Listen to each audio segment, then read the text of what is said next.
Salut tout le monde, c'est Melvin, j'espère que vous allez bien. Je vous retrouve aujourd'hui pour une nouvelle vidéo dans laquelle je vous racontais une histoire qui fait frissonner comme d'habitude. Je sais, je me répète à chaque début de vidéo, mais cette fois c'est particulier. L'histoire est un peu différente de ce qu'on a l'habitude de voir sur la chaîne. Vous verrez, c'est pas le même déroulement que les autres histoires. Mais en tout cas, quand je l'ai lu, moi, elle m'a vraiment fait flipper parce que je vous en dis pas plus et je vous laisse découvrir. Comme à notre habitude, j'aimerais remercier toutes les personnes qui ont liké, commenté, regardé les dernières vidéos, toutes celles qui m'ont envoyé plein de messages sur Instagram, ça me fait trop plaisir. D'ailleurs, je vous invite, si vous le souhaitez, à venir me suivre sur Instagram. Je suis pas le plus actif, il y a du contenu qui est prévu prochainement, et pour l'instant il n'y a pas grand chose sur mon compte, mais ça nous permet de pouvoir échanger par message privé. Il y a beaucoup de personnes qui m'envoient des messages et on a des discussions, donc c'est vraiment super sympa. Donc voilà, si vous voulez me parler, n'hésitez pas à le faire via Instagram et je vous répondrai avec grand plaisir. Concernant le nouveau concept dont je vous ai parlé dans la dernière vidéo, j'ai enfin trouvé le nom, je suis actuellement en train de faire le générique et ça va tout simplement être trop cool. J'espère vraiment que vous allez kiffer ces vidéos et moi, pour cette vidéo là, je vous propose de ne pas attendre plus que ça et de passer directement à l'histoire.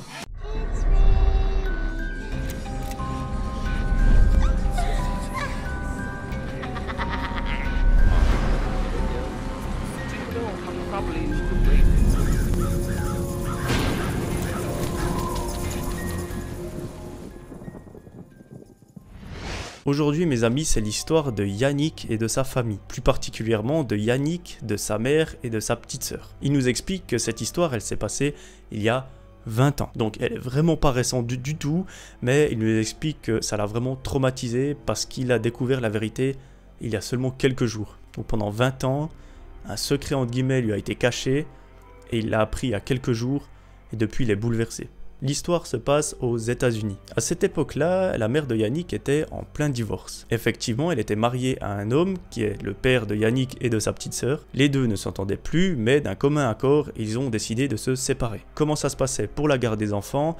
La mère de Yannick avait la garde de ses enfants, donc de Yannick et de sa petite sœur, et le père les voyait chaque semaine pendant 1 ou 2 jours. Yannick nous raconte que ses parents sont restés très bon terme, il n'y a vraiment eu aucun souci, vraiment ça s'est fait vraiment dans le plus grand respect et dans le plus grand des calmes, mais que durant cette période un peu de transition entre mariage, divorce, etc., ben, sa mère elle n'était pas non plus la plus heureuse du monde. C'est tout à fait compréhensible, c'est jamais facile de divorcer de quelqu'un avec qui on a vécu pendant plusieurs dizaines d'années et avec qui on a eu des enfants et avec qui on a construit sa vie d'ailleurs, mais voilà, il nous explique qu'elle était un peu dans une période pas très joyeuse. Elle a aussi quitté son emploi au même moment, donc ça fait beaucoup de choses à gérer en même temps. Du coup, Yannick, il nous explique que sa mère, elle avait tendance à avoir beaucoup d'amis, vraiment assez souvent, histoire de changer un peu les idées, de penser à autre chose, de passer un peu de bon temps. Et à force de fréquenter des amis, ben, elle découvre d'autres personnes, les amis des amis, etc. Et justement, ce soir-là, l'histoire se passe avec des personnes qu'elle vient de rencontrer. Ces personnes, la mère de Yannick les a rencontrées à une fête. Il s'agit d'un couple qui est assez jeune, entre 25 et 30 ans, et ils possèdent une ferme qui est un peu excentrée de la ville. Donc en gros, ils vivent dans la campagne, ils ont leur ferme, ils sont vraiment tranquille.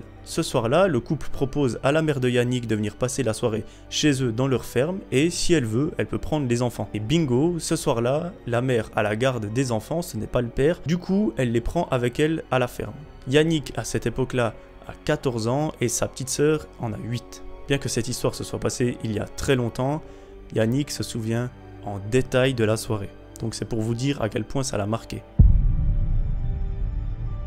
Bref, la soirée se passe magnifiquement bien et à cette époque-là, on est en hiver. Du coup, ce que le couple propose à la mère, c'est de venir passer la soirée à la ferme et de faire une sorte de grillade dans le jardin. Alors bien évidemment, il y a de la neige partout, mais ils ont un énorme feu qu'ils peuvent allumer et ça réchauffe tout le monde et c'est tout simplement une ambiance trop cool. Ils ont déjà fait ça plusieurs fois et vraiment ils disent à la mère de Yannick, c'est vraiment trop cool, venez faire des grillades, on va vraiment bien s'amuser. Le cadre est idéal, enfin bref. Il y a tout ce qu'il faut pour passer une bonne soirée et du coup la mère accepte. Ce jour-là, il est la fin d'après-midi, la mère de Yannick dit à ses enfants de préparer leurs affaires et ils prennent la voiture pour se rendre dans la ferme. Une fois arrivés, le couple les accueille, ils leur disent de rentrer, de se mettre à l'aise vraiment et ils prennent un début d'apéro en fait dans la maison, donc dans la ferme. Le couple fait visiter la ferme à Yannick, sa mère et sa petite sœur.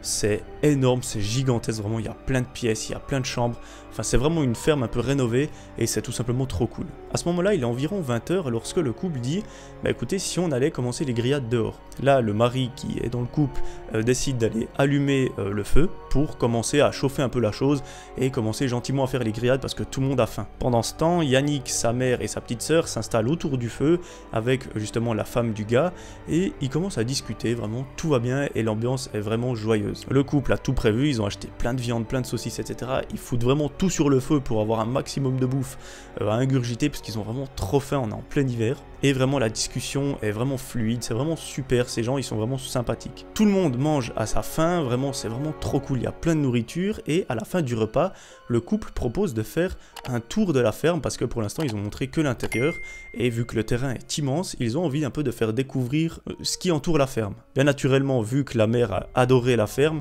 elle se dit bah allons-y, c'est avec grand plaisir qu'on regardera un peu ce qui entoure votre maison, quoi. Donc le couple et la famille se lèvent et commencent un peu à faire le tour de la propriété. Arrivée derrière la maison, la mère de Yannick a une sorte de mauvais feeling. En fait, elle se sent vraiment oppressée, elle se sent angoissée, et elle nous explique que c'est pas forcément en lien avec la période dans laquelle elle se situe, parce que divorce, etc., mais que vraiment, elle a l'impression que quelqu'un l'observe. Enfin, elle se sent pas à l'aise, il fait tout nuit, elle est avec des gens qu'elle apprécie beaucoup mais qu'elle connaît pas forcément, et vous savez quand vous avez cette impression d'être observé, vous commencez vite à devenir parano, vous entendez des petits bruits à droite, des petits bruits à gauche, surtout quand on est dans une ferme, c'est rarement entouré de routes, etc. C'est plutôt au niveau de la forêt, on a vite tendance à entendre des petits bruits, comme si quelqu'un était caché. Et elle, c'est exactement l'impression qu'elle a, elle se sent vraiment observée. Et elle a vraiment des frissons, hein, elle est vraiment le sang qui se glace, des frissons partout, mais voilà, elle décide quand même de continuer de faire la visite de la propriété. Comme seule source de lumière, il y a juste le couple qui a une très grande lampe de poche, mais ça fait vite film d'horreur quand même. Donc bref, ils font le tour de la propriété pendant quelques minutes,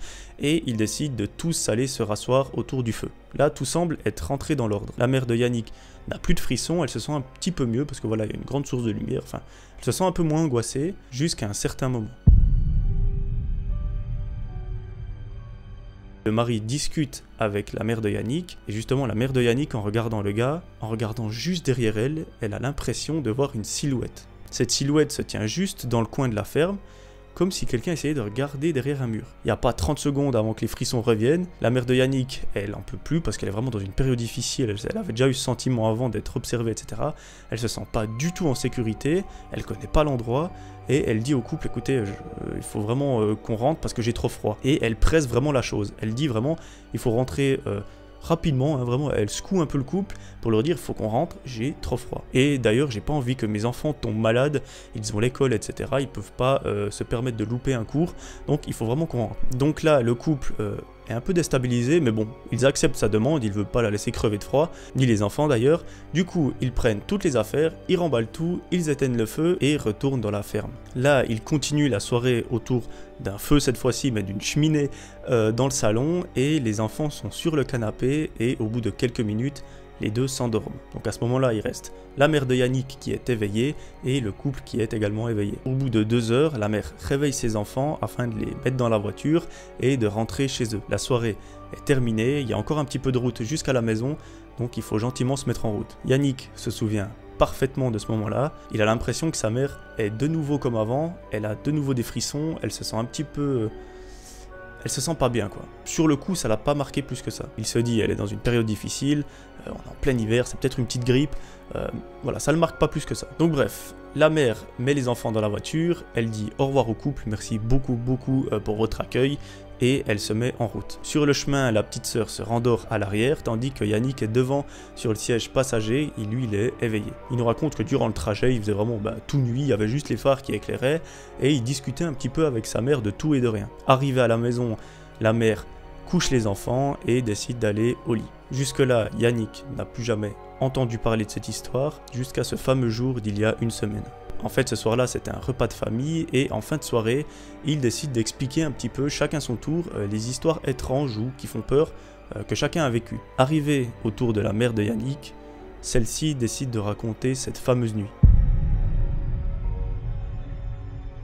L'histoire est bien plus grave et bien plus glauque que ce que je vous ai raconté. Reprenons depuis le début. Lorsque la mère et Yannick et sa petite fille sont arrivés dans la ferme, tout s'est bien passé, ils ont pris l'apéro et au bout d'un moment, ils sont allés manger dehors. À ce moment-là, il faisait nuit, il y avait un feu, ils faisaient des grillades. Après avoir mangé, le couple en question propose d'aller faire le tour de la propriété et la famille décide d'y aller. Et vous vous souvenez, au moment où la famille est derrière la maison, la mère commence à se sentir très mal et avoir beaucoup de frissons. Elle se sentait vraiment observée, ça l'a pas plus dérangé que ça, ils ont décidé de continuer le tour de la propriété et de retourner s'asseoir autour du feu. Et c'est là justement que les choses ont commencé à mal tourner. Vous vous souvenez, je vous ai dit qu'elle a aperçu une silhouette derrière la maison qui regardait vraiment dans le coin de la maison et qu'elle a décidé de rentrer très vite dans la ferme. Et justement, lorsque les deux enfants se sont endormis sur le canapé, la mère a continué la soirée avec le couple et ils ont continué la discussion. À ce moment-là, la mère de Yannick a fait part de ses impressions, elle leur a dit « Écoutez, je me sens vraiment observé, c'est très dérangeant, j'ai cru apercevoir une silhouette, est-ce que vous avez une idée de qui ça peut être ?» Et là, le sang de la mère de Yannick s'est complètement glacé. En fait, le mari dit à la mère de Yannick « Oui, c'est mon frère, il vient de sortir de prison, il avait nulle part où aller, du coup j'ai choisi de l'héberger. » Et au fil de la discussion, la mère apprend que le frère du gars est en fait un trafiquant d'enfants. Il a déjà agressé plusieurs enfants, il a déjà fait beaucoup de mal à des enfants, et il a juste interdiction d'approcher n'importe quel enfant. Et justement, le mec dit qu'il n'a jamais voulu héberger son frère, mais que ma foi, il lui faisait trop de peine, il avait nulle part où aller, et il lui avait dit « Ok, tu peux venir, mais pour cette soirée-là, vu qu'il y a des enfants, tu démerdes. Tu vas où tu veux, mais tu restes pas dans les environs parce que tu n'as pas le droit d'approcher des enfants suite à ce que tu as fait. Donc tu vas n'importe où tu veux, mais tu restes juste pas là, quoi. » Et du coup, la silhouette que la mère a vue derrière l'homme était bel et bien son frère, sauf que l'homme en question, donc le gars du couple, était pas du tout au courant qu'il était revenu pour cette soirée. Donc la mère s'est sentie très mal à l'aise parce qu'elle se sentait vraiment observée, elle avait un peu une intuition, et d'ailleurs c'est ce que je vous dis dans chaque vidéo, suivez votre instinct s'il vous dit que là ça sent un petit peu le caca, du coup il faudrait un petit peu bouger. Et justement, lorsque la famille est rentrée chez elle, 4 jours plus tard, elle a entendu une histoire, et en fait cette même personne, donc le frère du gars, a recommencé à faire du mal à des enfants. Donc il a récidivé, et elle a eu la peur de sa vie parce qu'elle s'est dit « Si j'étais pas rentré dans la ferme, peut-être que ce mec aurait agressé mes enfants, il aurait peut-être profité d'un coup, je me retourne ou je sais pas, je vais aux toilettes et peut-être pour les kidnapper et après en faire je ne sais quoi. » Enfin vraiment, elle est terrorisée suite à ça, et d'ailleurs c'est tout à fait compréhensible. Elle se dit « Heureusement que j'ai suivi mon instinct », et d'ailleurs Yannick et sa sœur lui en sont très reconnaissants depuis il y a quelques jours, parce qu'avant ça ils ne le savaient pas du tout. Et c'est à ce repas de famille en fait qu'ils ont découvert toute la vérité. La mère a également expliqué que suite à ça, elle n'a plus parlé du tout au couple, que le frère du gars a été emprisonné et qu'il a pris une très lourde peine cette fois, et qu'il n'est pas prêt du tout de ressortir. Donc voilà, elle nous raconte que ça finit bien, mais ça aurait pu très mal finir, surtout très vite mal finir, et que heureusement juste qu'elle a suivi son instinct. Pour rappel, si votre instinct vous dit « faut bouger », suivez-le. Voilà, c'est la fin de cette vidéo, j'espère qu'elle vous aura plu. Dites-moi dans les commentaires ce que vous en avez pensé. En tout cas, moi j'ai adoré cette histoire parce qu'elle change vraiment toute la conception de l'histoire, que ce soit les différentes phases. C'est un peu tout inversé, on apprend la vérité à la fin. Et ça, j'aime beaucoup. Voilà, dites-moi vous dans les commentaires comment vous avez trouvé cette histoire. Si elle vous a plu, comme d'habitude, n'hésitez pas à mettre votre plus beau like, ça me ferait super plaisir. Mettez votre plus beau dislike si la vidéo ne vous a pas plu. Comme j'ai dit en début de vidéo, n'hésitez pas à venir me suivre sur Instagram, ça me ferait trop plaisir de parler avec vous. En tout cas, beaucoup de personnes m'envoient de messages, c'est vraiment trop cool d'avoir des discussions avec vous autres que des commentaires YouTube. Moi je vous retrouve très vite pour une nouvelle vidéo, ce sera probablement mercredi comme d'habitude à 18 h. Je vous fais tout plein de gros bisous, prenez soin de vous, c'était Melvin, ciao ciao.